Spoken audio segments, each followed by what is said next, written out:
¿Qué es la justicia laboral? Bueno, la justicia laboral es parte de lo que denominamos Estado de Derecho, que en términos generales, pues no nada más se trata de tener leyes, reglamentos, constitución, reformas constitucionales, hay que tener toda una andamiaje institucional que te permita que haya justicia. En este caso, justicia laboral para trabajadores, para patrones. La ley te dice qué es lo que tiene que ser el patrón, qué tiene que ser el trabajador, pero no nada más se trata de eso. Necesitamos eficiencia, eficacia, condiciones de acceso, modernización de las juntas de conciliación de arbitraje, todos los elementos que realmente permitan que opere esta regulación.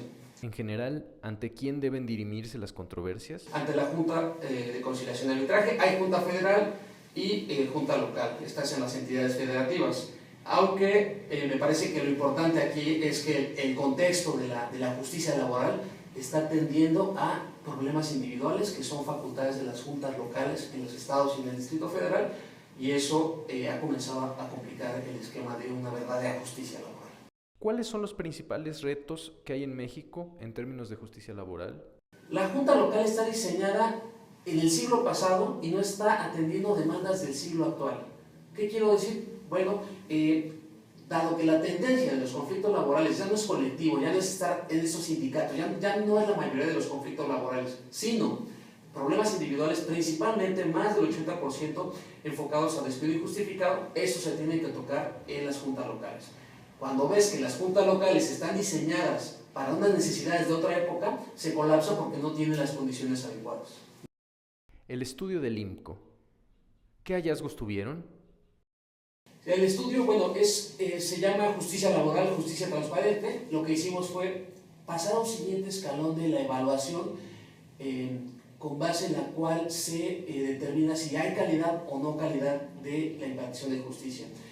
¿Qué hicimos? Pues nos metimos literal a analizar cómo están actuando las autoridades en un estado solamente, en el estado de Jalisco. Nos basamos en 3 fuentes de información en lo que corresponde a las personas: el ciudadano que va y se acerca a la junta y quiere hacer valer sus derechos, el abogado que litiga por ese ciudadano o por las empresas, por los patrones, así como entrevistas a los servidores públicos que están involucrados en el trámite de los conflictos laborales.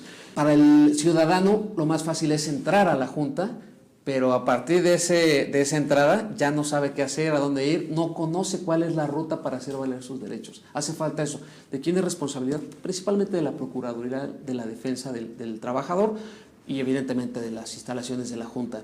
El abogado pues también reconoce que hay debilidades en estos temas, y en términos generales, tanto para el servidor público como para el ciudadano y el abogado, hay problemas operativos. Hay muy poca gente trabajando para esos miles de expedientes, las instalaciones son deficientes. No hablemos de TICs, no hay TICs ahí, no se pueden consultar vía electrónica los expedientes.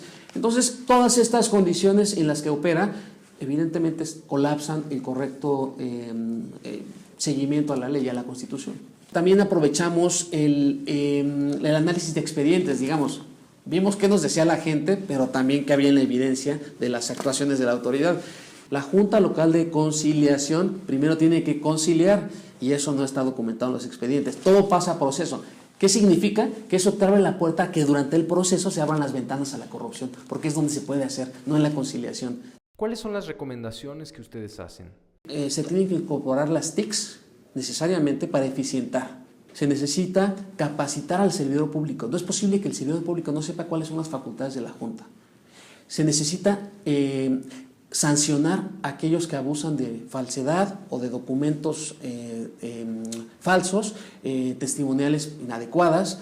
Todas esas personas que incurren en esos documentos o en esas declaraciones no son sancionadas, no hay registros. Entonces, ¿ahí qué pasa? No tiene los incentivos para evitar hacer su uso y abrir la puerta evidentemente a cualquier acto de corrupción. Si tú tienes un abogado que en promedio lleva 74 expedientes al año versus un servidor público que lleva más de 1000, la carga de trabajo por sí, las débiles condiciones de trabajo te van a abrir puertas a corrupción del servidor público o del actor. También se les recomendó incorporar la oralidad, salas orales. ¿Por qué? Pues porque eso te permite agilizar las conciliaciones. Finalmente, hacer un análisis, y esto es ya mucho más complicado, más concienzudo de cuáles son las condiciones de operación, la plantilla laboral.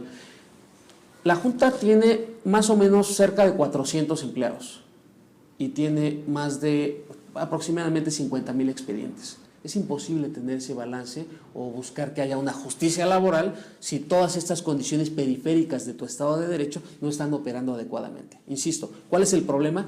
Que en estas condiciones lo que te abre, si no se atienden estos problemas, te abre puertas a corrupción, a opacidad, discrecionalidad y al final del camino que la gente no sepa lo que es la justicia laboral.